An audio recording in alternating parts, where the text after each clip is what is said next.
আমি আমার জীবনে সবচেয়ে বেশি এই কথা বলছি আমার ওয়াজের জীবনে, যে ফজরের সেজদাতে মুমিনের বিজয়, ফজরের ওয়াক্তটাকে বিজয়ের সময় বলে।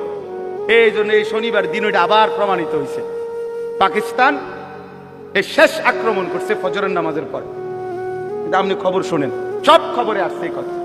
শনিবার দিন শেষ ফজরের নামাজের সালাম ফিরেই নারে তাকবীর আল্লাহু আকবার বলে আক্রমণ করছে। পরবর্তী 3 থেকে 4 ঘন্টার মধ্যে বুড়া আব্বা ফোন দিছে, থামো। বুঝেন নাই?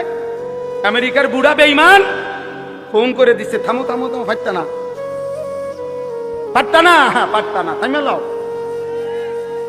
এইবার ভারত থেকে যে বে বে, হ্যাঁ গত 15 বছর তো আমরা শুনছিলাম অনেক কিছু, অনেক নাকি শক্তিশালী।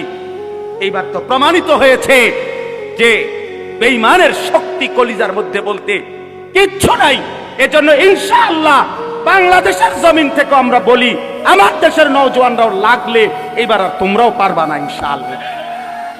দিল্লি না ঢাকা, দিল্লি না ঢাকা, গোলামি না আজাদি, ইসরায়েল না ফিলিস্তিন, আমেরিকা না ফিলিস্তিন।